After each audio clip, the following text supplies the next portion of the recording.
Buenas tardes, licenciado. Buenas tardes, Lic. Buenas tardes, Lic. Buenas tardes, Buenas tardes, licenciado. ¿Cómo están el día de hoy?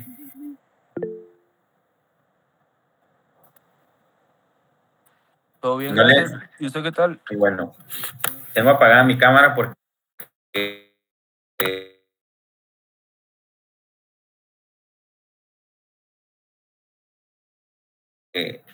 en donde estoy no hay mucha luz, se mira.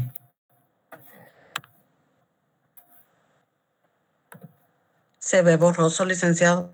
Se ve borroso. Ahora vamos a limpiar la cámara a ver si. Y ahora igual.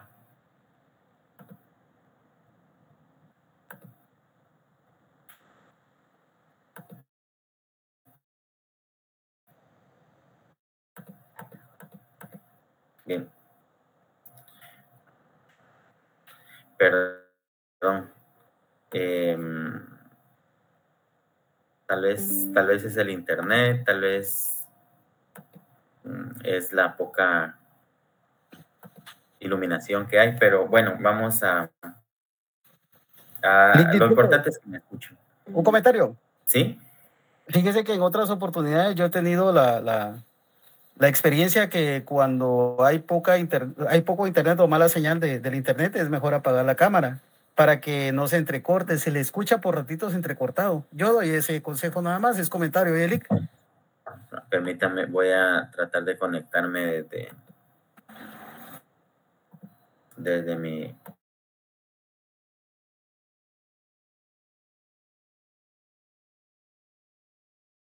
¿Y ahora qué tal la señal?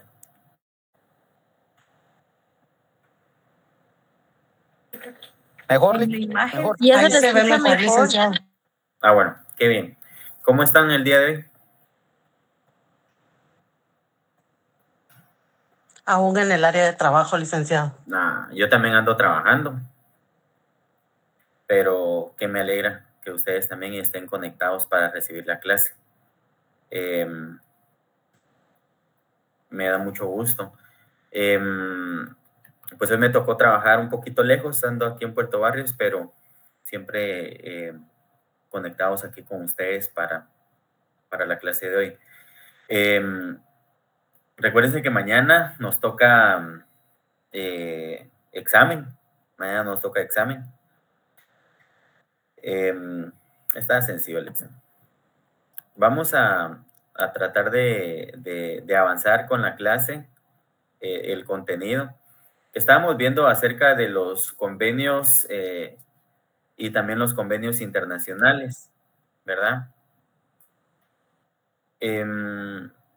Existen los convenios internacionales en materia laboral, pero también algunas disposiciones que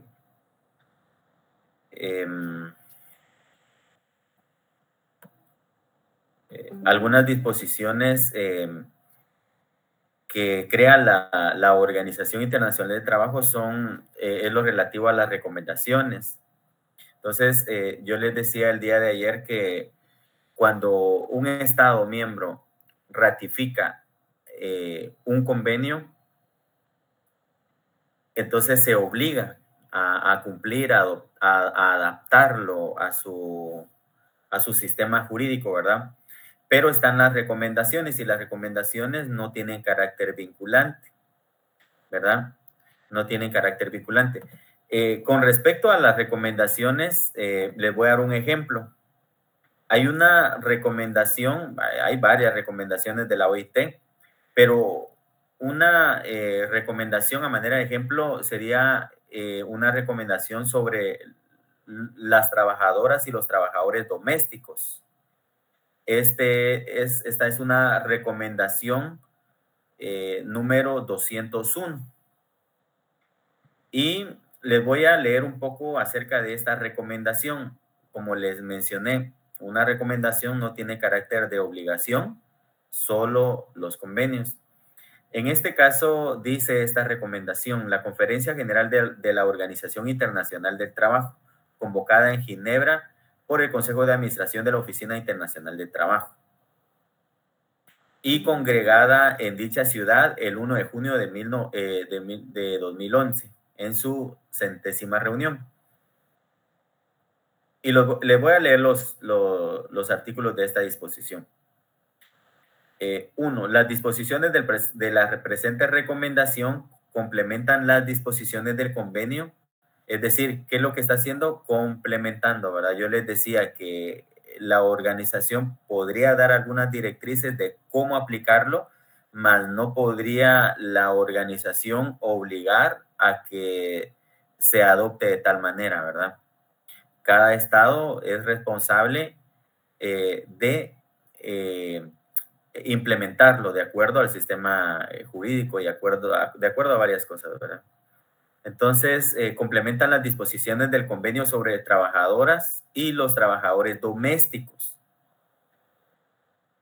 y deberían considerarse conjuntamente con estas últimas. 2. Al adoptar medidas para asegurar que los trabajadores domésticos disfruten de la libertad sindical y del reconocimiento efectivo del derecho de negociación colectiva, los miembros deberían. Y aquí empieza a recomendar a los estados qué es lo que deberían de hacer para que las trabajadoras y los trabajadores domésticos puedan formar parte o crear asociaciones sindicales. Es decir, lo que recomiendan es de que implementar esas medidas y no prohibir, quitar como todo obstáculo para que los trabajadores domésticos puedan de alguna manera incorporarse a una ya creada o crear algún tipo de asociación sindical. Ya sabemos que los sindicatos pues tienen que velar por el derecho de los trabajadores. Eso en principio sí tendría que ser, ¿verdad? Pero nos encontramos con el problema de los trabajadores domésticos. Recuerden que antes pues no se inscribían en el seguro social, o sea, la verdad tenían pocos derechos o derechos limitados los trabajadores domésticos, ¿verdad? Porque no estaban definidos los salarios, no se podían inscribir al seguro social, etcétera. Entonces, tenía muy pocos alcances los trabajadores domésticos. No digamos con respecto a las organizaciones sindicales, ¿verdad? Que no tenían acceso, pero existen convenios con respecto a esto, pero también existen recomendaciones de la OIT que sirven para recomendar a los estados la manera de cómo podrían adoptar este convenio. Sigue diciendo aquí, adoptar las medidas para asegurar que los trabajadores domésticos disfruten de la libertad sindical y del reconocimiento efectivo del derecho de negociación colectiva. Los miembros deberían identificar y suprimir las restricciones legislativas o administrativas u otros obstáculos al ejercicio del derecho de los trabajadores domésticos o constituir sus propias organizaciones o a afiliarse a las organizaciones de trabajadores que estimen convenientes y al derecho de las organizaciones de trabajadores domésticos a afiliarse a organizaciones, federaciones y confederaciones de trabajadores. Y B, complementar la posibilidad de adoptar o apoyar medidas destinadas a fortalecer la capacidad de las organizaciones de trabajadores y empleadores, las organizaciones que representen a los trabajadores domésticos y a las organizaciones que representen a los empleadores de trabajadores domésticos, con el fin de promover de forma efectiva los intereses de los miembros a condiciones de que se proteja en todo momento la independencia y la autonomía de dichas organizaciones en conformidad con la legislación. ¿Cómo lo van a hacer? Aquí no pueden obligarlo.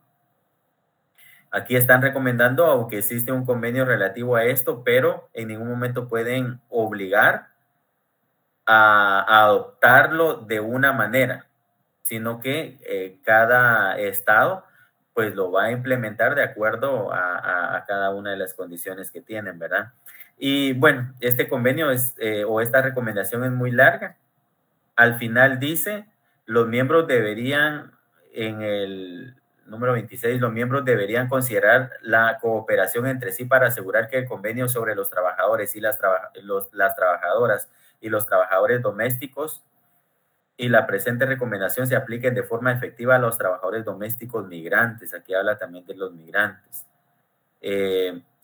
Los miembros deberían cooperar en el ámbito bilateral, regional y mundial con el propósito de mejorar la protección de los trabajadores domésticos, especialmente con respecto a materias que atañen a la prevención del trabajo forzoso y a la trata de personas, el acceso a la seguridad social, el seguimiento a las actividades de las agencias de empleo privadas que contraten a personas que desempeñen como trabajadores domésticos en otro país, la función de buenas prácticas y la recopilación de estadísticas relativas al trabajo doméstico. Realmente el trabajo doméstico pues ha sido como un poco abandonado o descuidado por parte de las autoridades, ¿verdad? Porque hay trabajadores domésticos que no tienen las mismas oportunidades que los trabajadores en una entidad normal. Ayer hablábamos, o un compañero hablaba, de que realmente el Estado es un buen patrono. El Estado es un buen patrono, paga bonos, etcétera. Cuesta un poco con respecto a la iniciativa privada, a las empresas privadas, es un poco difícil. Sin embargo, pues existen convenios, existen incluso recomendaciones con respecto a temas de laborales, en este caso con temas de trabajadores domésticos que también han sido bien olvidados, ¿verdad? Que tienen poco acceso al seguro social, aunque sí tendrían que tener acceso al seguro social. Sin embargo, es un poco complicado. Son raros los empleadores de trabajadores domésticos que inscriben a sus trabajadores al seguro social, incluso que les pagan un salario mínimo. Es bien complicado. En muchas oportunidades se trata mal al trabajador doméstico, a los trabajadores domésticos, no digamos en cuanto al pago, ¿verdad? En cuanto a esa relación laboral, es bien complicado. Tienen horarios extensos, trabajan muchas veces incluso los fines de semana y no descansan. Muchas veces los hacen trabajar de madrugada, no les tienen buenas condiciones, es bien complicado, los tratan mal, es bien difícil, pero ¿será que, juzguen ustedes, ¿verdad? Pero ¿será que la Inspección de Trabajo o Inspección General de Trabajo se preocupa por velar y supervisar de que los trabajadores domésticos, por ejemplo, tengan una buena condición laboral, tengan buenas condiciones laborales, que los sueldos que reciben son sueldos dignos de acuerdo a lo que se ha aprobado? ¿Será que supervisan si efectivamente están inscritos en el Seguro Social? Porque hay muchos trabajadores domésticos que no solo no reciben un sueldo justo, sino tampoco están inscritos al Seguro Social, y cuando se enferman o tienen algún accidente, pues ellos mismos tienen que cubrir esas necesidades. Entonces, existen otras cuestiones y otros tipos de trabajadores, ¿verdad? Y aquí habla acerca de también de la trata de personas, porque podríamos hablar de trata de personas como un tipo de explotación laboral en el caso de los trabajadores domésticos que no reciben un salario digno, que incluso muchas veces se les prohíbe agarrar comida, ¿verdad? Que no tienen un buen lugar para pernoctar, para descansar, etcétera. Pero hablemos de otros tipos de trabajadores, como por ejemplo de las tortillerías, ¿verdad? Lamentablemente también, es muy lamentable los horarios extensos, es muy lamentable también el salario que reciben. A veces a las trabajadoras de las tortillerías reciben 50 quetzales y trabajan desde las 6 de la mañana hasta las 9 de la noche. Y ahí torteando y quemándose, etcétera. Y los tienen trabajando de lunes a viernes, no les dan vacaciones, no les tienen seguro social, no les tienen un salario digno. es bien difícil. Ni siquiera horario para comer, o sea, pero ¿quién supervisa eso? ¿Quién debería supervisar? ¿Quién debería de crear esas instancias para que puedan supervisar tal vez exclusivamente a este tipo de trabajo que son muy, muy expuestos, ¿verdad? Que muy lamentables también. Entonces, es bien difícil realmente que el Ministerio de Trabajo, a través de la Inspección General del Trabajo, lo haga, porque no lo hacen, definitivamente no lo hacen. Yo jamás en mi vida he visto a un inspector de trabajo en una tortillería viendo que sí se le esté pagando bien a las personas o yendo a los lugares en donde hay trabajadoras domésticas, ahí cuidando, paseando a los niños y no se les acerca, no les pregunta, etc. No existe ese mecanismo de control, lamentablemente, ¿verdad? Entonces, aunque existen los convenios, aunque existen los tratados internacionales, aunque existen las recomendaciones, sin embargo, no hacen bien su trabajo, lamentablemente, ¿verdad?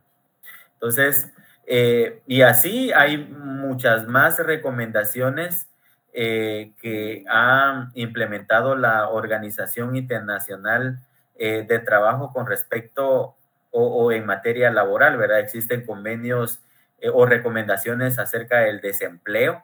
El desempleo es algo bien complicado, que si no se tiene realmente el interés o no se le presta interés, pues el desempleo seguirá. Porque deberían de hacer algún tipo de reforma o prohibiciones a los empleadores de considerar ciertas cuestiones, porque cada vez más ponen límites para contratar a una persona, que si no pasa el polígrafo no lo contratan, que si tiene antecedentes policíacos no los contratan, pero ¿será que tener un antecedente policíaco depende también qué tipo de trabajo, verdad? Pero ¿será que si una persona tiene antecedentes policíacos no tiene derecho a trabajar? Entonces, por ejemplo, el sistema penal tiene carácter de rehabilitador, ¿verdad? Se sanciona a una persona para que se rehabilite. Se supone que si una persona es condenada, por ejemplo, a prisión, es para que se rehabilite. Y cuando salga de prisión, para que se reincorpore a la sociedad. Pero ¿de qué manera una persona se puede reincorporar a la sociedad si teniendo antecedentes penales o policíacos encuentran un límite al momento de buscar trabajo? Entonces, es una contradicción muy grande porque no están esas supervisiones, esos mecanismos que ayuden como para prohibir, por ejemplo, a estas entidades que se cargan de recopilar nuestra información, vender nuestra información y que cada patrono pues tenga acceso ahí. Si tiene una denuncia y si tiene antecedentes policíacos por algún problema que tuvo y fue consignada a los juzgados, aunque haya salido por falta de mérito o aunque haya sido beneficiado con el sobreseimiento o si terminó todo el proceso penal lo hayan declarado inocente, entonces, pero se tiene ese antecedente y es muy difícil que una persona pues pueda encontrar trabajo. A veces los clientes que yo tengo, patronos, me consultan y me dicen, mire, ¿qué piensa usted de esta persona?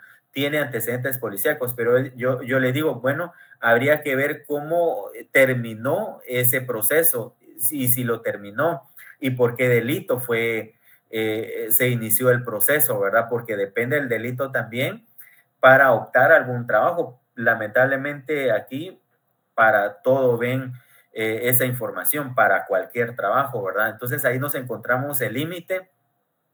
Por ejemplo, en el caso de los antecedentes penales, miren, es mucha, con el perdón si alguno trabaja en algún juzgado de estos, ¿verdad? Pero para mí que existe mucha burocracia. ¿Por qué? Porque se supone que si por ejemplo, el juzgado de ejecución, ¿qué hace el juzgado de ejecución? El juzgado de ejecución es el que se encarga de velar porque las penas se cumplan. Si condenan a una persona a 5 años de prisión, el juzgado de ejecución tiene que ver si es conmutable o no es conmutable y si es conmutable hacer ese cómputo, ese cálculo de cuánto es lo que tiene que pagar y verificar si la persona ha pagado o no ha pagado. Si la persona ha pagado, pues ¿para qué iniciamos un proceso para la extinción y rehabilitación de antecedentes penales si lo podrían hacer de oficio? ¿Por qué la persona, es cierto, es trabajo para nosotros los abogados, pero ¿por qué provocarle gasto a las personas que por ejemplo, tienen una condena y tienen que iniciar un proceso para la extinción de los antecedentes? O, por ejemplo, hay casos en ejecución, por ejemplo, cuando a una persona la benefician con la suspensión condicional de la ejecución de la pena. Eso, digamos que sea en la etapa preparatoria todavía, con el juez contralor. Existe una condena, sí, pero le suspende condicionalmente la pena. Obviamente, este proceso tiene que ir al juzgado de ejecución. El juzgado de ejecución verifica si la persona ha cumplido con las condiciones que le impusieron. Dice sí, regresan el expediente al juzgado que emitió la sentencia, la resolución, y se tiene que llevar un proceso de prescripción, digamos, o extinción. ¿Por qué no hacerlo de oficio? Si la persona cumplió según el juzgado de ejecución, pues ahí que quede. Y que se ordene hacer las anotaciones correspondientes, si la persona ha cumplido. Entonces, pero muchas personas todavía se encuentran en esa fase, en esa etapa de todavía iniciar el proceso de extinción y rehabilitación de antecedentes, y mientras no lo hagan, no lo contratan en algún lugar. Entonces, existen muchos límites todavía.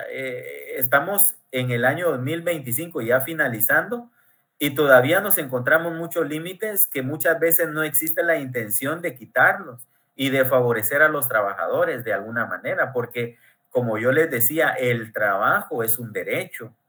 El trabajo es un derecho. Entonces, deberíamos de crear ciertos mecanismos, o Guatemala debería de crear ciertos mecanismos a través incluso de la cooperación internacional para ir quitando estos límites y ir facilitándole la situación a las personas, ¿verdad? Prohibiendo ciertas prácticas que ahora es muy común, como yo les decía, el polígrafo, que eso ya es común. Y si la persona no pasa el polígrafo, pues fácilmente no la contratan en un lugar de trabajo. Entonces, es bien difícil, bien complicado esos temas.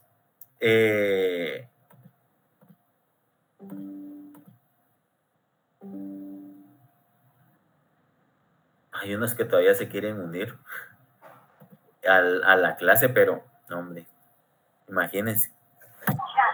Lamentablemente algunos, pues solo por llenar asistencia, pero no es así. Realmente nuestra intención debería de ser, pues, aprender, ¿verdad?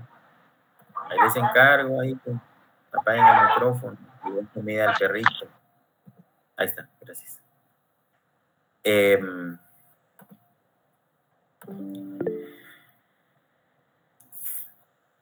Existen convenios importantes que ha ratificado Guatemala.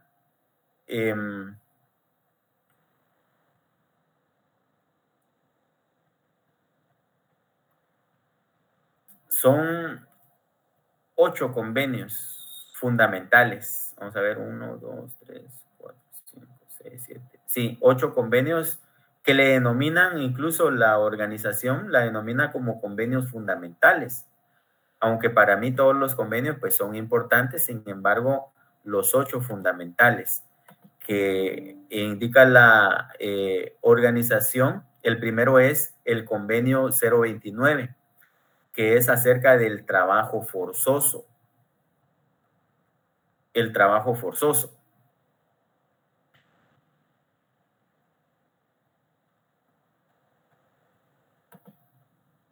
El trabajo forzoso. ¿De qué habla este convenio?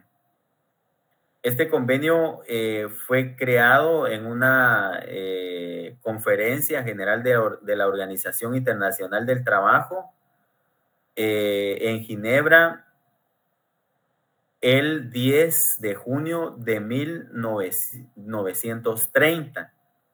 Estos convenios se crean en un año, pero depende cada estado cuándo lo ratifique, ¿verdad? Este convenio puede existir hace mucho, pero ser ratificado hace poco por algún estado, ¿verdad?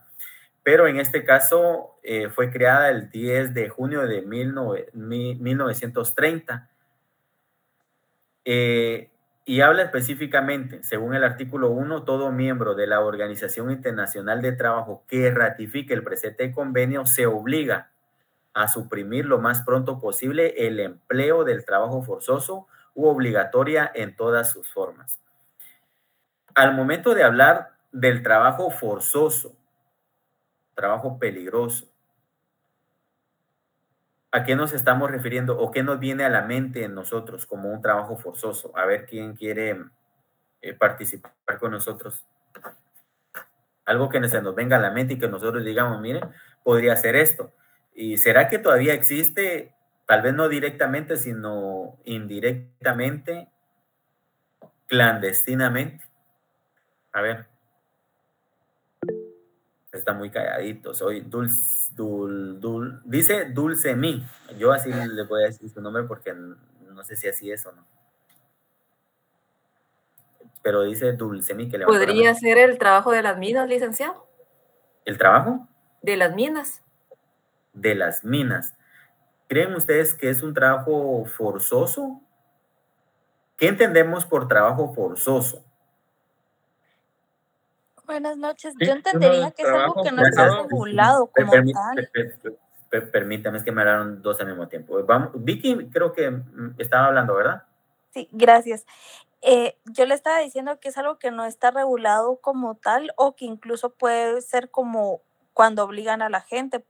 Incluso me imagino o va orientado mi pensamiento como al tema de trata de personas y esas cosas también, ya sea para trabajo doméstico o trabajo pues sexual como lo conocemos, ¿verdad? Sí, muchas gracias, Vicky. Vamos a hablar de esto. Creo que habló también Yosimar, si no estoy mal. ¿O no? Sí, por ejemplo, en el tiempo de Ubico, si no estoy mal, que el que no hacía servicio militar también se le obligaba a hacer otro tipo de trabajos. También, por ejemplo, en Corea, a los 18 años, si no se prestan al servicio militar, van a trabajar a las minas de carbón. Ese sería también un ejemplo de trabajo forzoso. Aunque sí, el servicio militar, pues en algún momento es obligatorio y que eso posiblemente lo veamos o no, pero como dice Yosimar, obligarlos a hacer algo más, ¿verdad? ¿Quién más levantó la mano? Voy a ver aquí, Williams decía. Ah, no, él estaba queriendo que lo admitan. Oscar Sarti. El trabajo forzoso lo veo yo como limpiar carreteras, acarrear agua, picar piedra, todo lo que los puede poder hacer sin enumeración y en horarios extensos. Muy bien, sí, muchas gracias a la participación de todos. Realmente el trabajo forzoso es el trabajo obligado, ¿verdad? Obligado cuando no tiene que ser obligado, ¿verdad? Porque en algunas oportunidades, pues, vamos a ver si si la ley lo permite también, ¿verdad? O el convenio.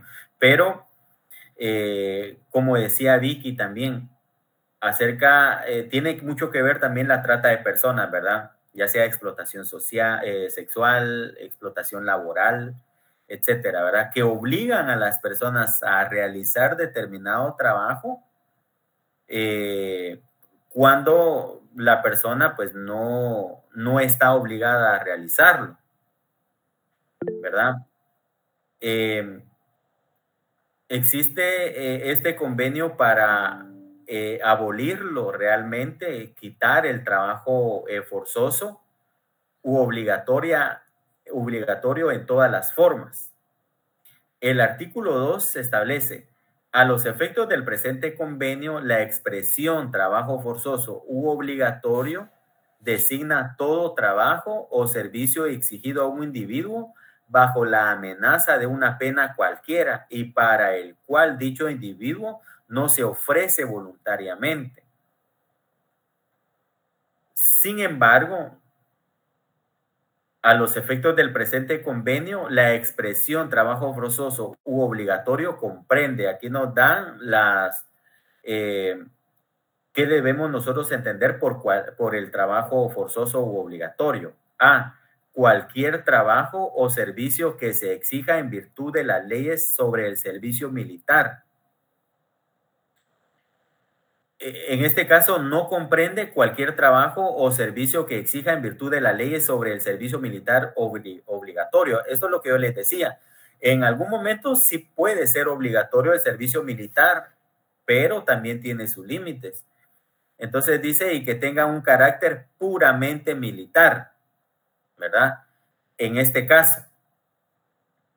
Por ejemplo, si dicen vamos a reclutar a las personas para prestar servicio militar, pero los llevan a construir carreteras, los llevan a romper piedras, los llevan a esto cuando las personas no quieren hacerlo, ahí se convierte en algo forzoso u obligatorio.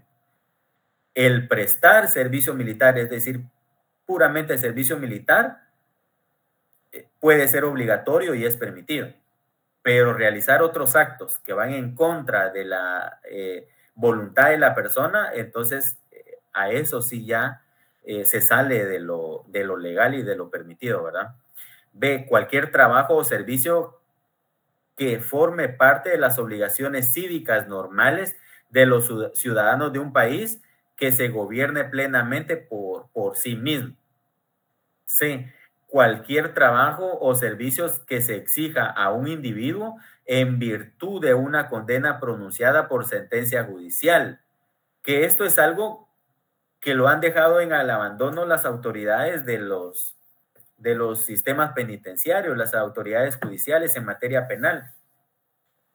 Porque, por ejemplo, se puede obligar a los reos a trabajar por su propia comida, a realizar trabajos en el lugar en donde están, sí se puede hacer, pero no se hace. Si quieren ellos hacerlo, ¿verdad? Ahí van a tener siempre su comida, no es de que yo esté en contra o en favor de ellos, pero viéndolo de un punto de vista objetivo, trabajen o no trabajen, ahí tienen la comida. Sea buena la comida o no sea buena la comida, pues ahí la tienen. Entonces, se supone que están cumpliendo una pena, ¿verdad? Se supone que tienen que prepararse para salir a la sociedad, ¿verdad? Entonces, para mí, que no lo hacen, ¿verdad? De crear mecanismos para que ellos, pues, cultiven, cosechen su propia comida, por ejemplo, ¿verdad? Entonces, dice, cualquier trabajo o servicio que se exija a un individuo en virtud de una condena pronunciada por sentencia judicial, a condición de que este trabajo o servicio se realice bajo la vigilancia y control de las autoridades públicas y que dicho individuo no sea cedido o puesto a disposición de particulares, compañías o personas jurídicas de carácter privado.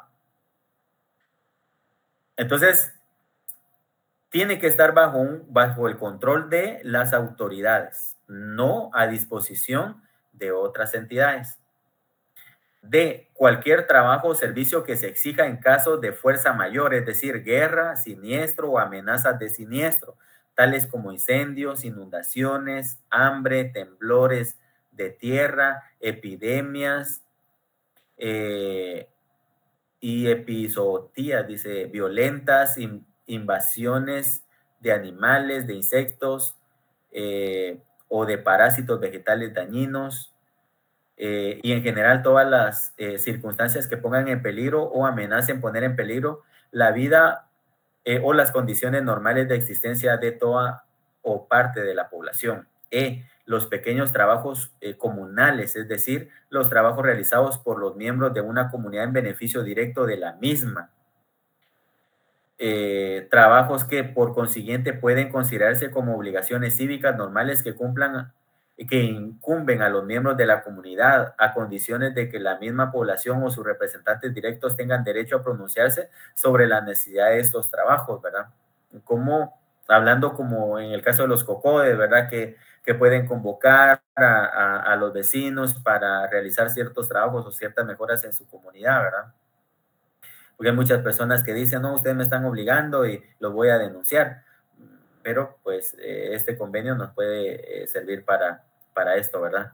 Artículo del 3 al 24 se suprimió. El 25 dice, el hecho de exigir ilegalmente trabajo forzoso o obligatorio será objeto de sanciones penales y todo miembro que ratifique el presente convenio tendrá la obligación de cerciorarse de que las sanciones impuestas por la ley son realmente eficaces y se apliquen estrictamente. Eso es lo que yo les decía. El convenio, pues es forzoso, es obligatorio, no es forzoso, es obligatorio porque tiene carácter vinculante para los estados que lo ratifiquen y que una vez ratificado tienen la obligación de implementarlo al sistema jurídico. ¿De qué manera lo van a implementar? Eso ya depende de cada país, como lo dice este convenio, ¿verdad? Que tiene la obligación de implementarlo y crear sanciones y que se apliquen, que sean efectivos, ¿verdad? Y que se apliquen de esta manera.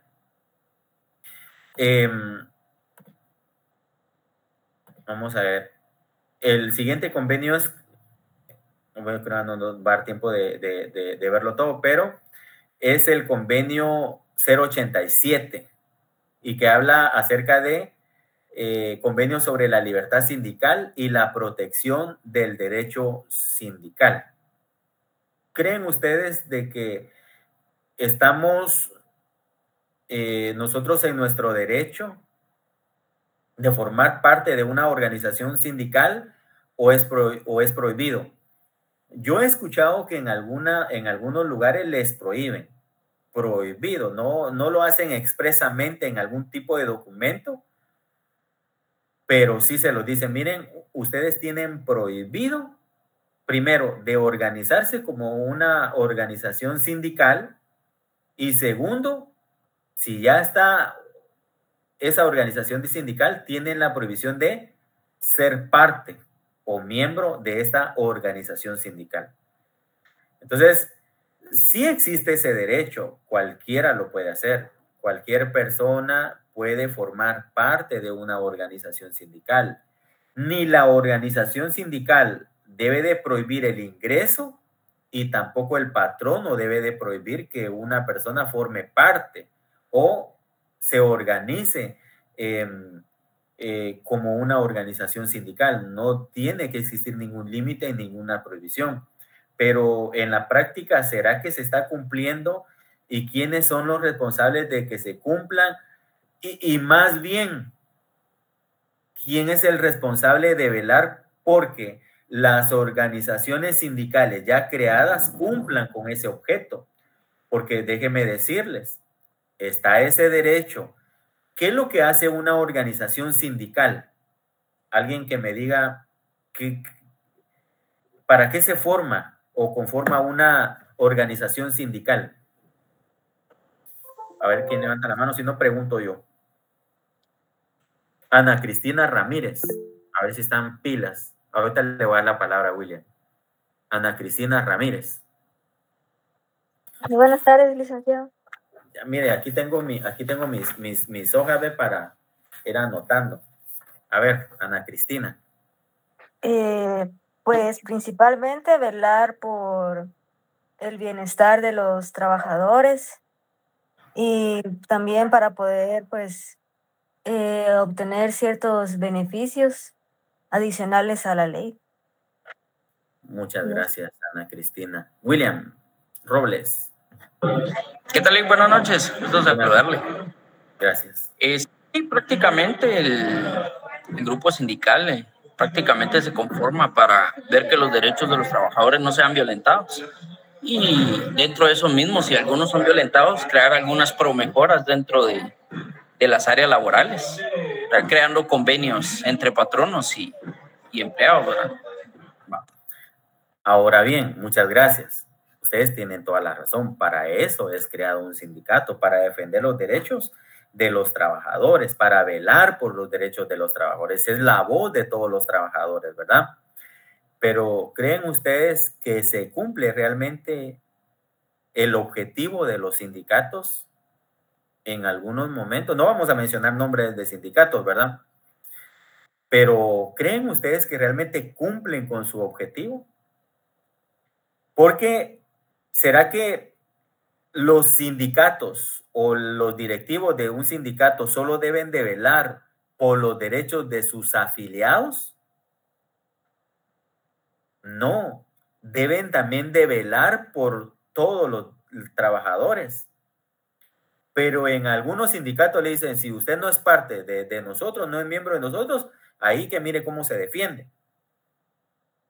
Por ejemplo, les voy a poner un ejemplo. No les voy a decir nombre, pero ustedes lo sabrán. Cuando realizan huelgas, los trabajadores son parte del sindicato. Pero resulta que después los sancionan porque lo hicieron ilegalmente. Díganme ustedes si los defienden, si les mandan abogados para defender sus derechos, ¿no? Muchas veces, no voy a decir nombres, como les digo, los dejan en el abandono. Ahí que miren qué hacen. Si los sancionan o no los sancionan, que miren qué hacen, pero entonces, ¿en dónde está el apoyo? ¿Verdad? Entonces, muchas veces, no todas, pero muchas veces se desvían de sus funciones, se desvían de sus objetivos y solo velan por intereses personales. Los sindicatos no son malos, son buenos. Han tenido buenos convenios, buenos pactos colectivos, buenos tratos para los trabajadores, los han logrado. Sí, está bien.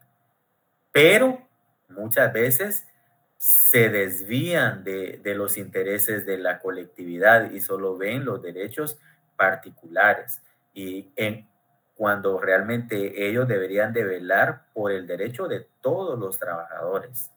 Ahora bien, si un sindicato, por ejemplo, un sindicato de trabajadores, bueno, hablemos del magisterio, por ejemplo. No les voy a hablar mal, tampoco les voy a hablar bien, ¿verdad? Para no crear ningún tipo de conflicto. Ya mandaron la asistencia. Hablemos del magisterio.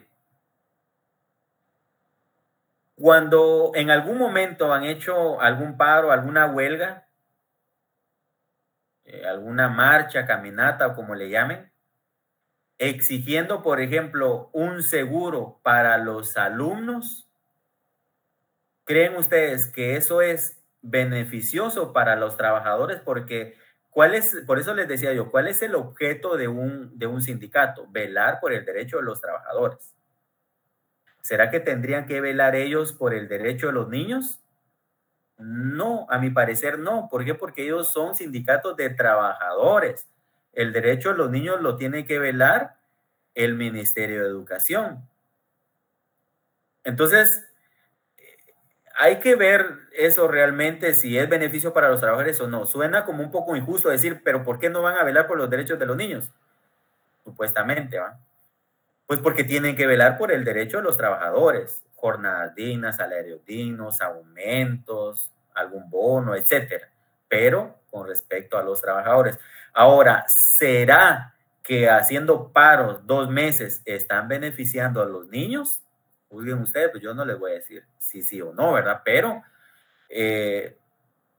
¿para qué existen las escuelas? Pues para que los niños aprendan, para que les enseñen, para que les den instrucción. Pero si la escuela se mantiene cerrada, entonces no estamos cumpliendo nuestros objetivos, ¿verdad? Muchas gracias por estar hoy conmigo. Mañana empieza lo bueno.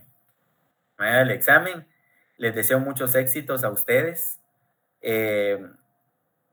Pilas. Yo les decía ayer, imagínense, son 148 asignados, pero ahorita hay 106 conectados.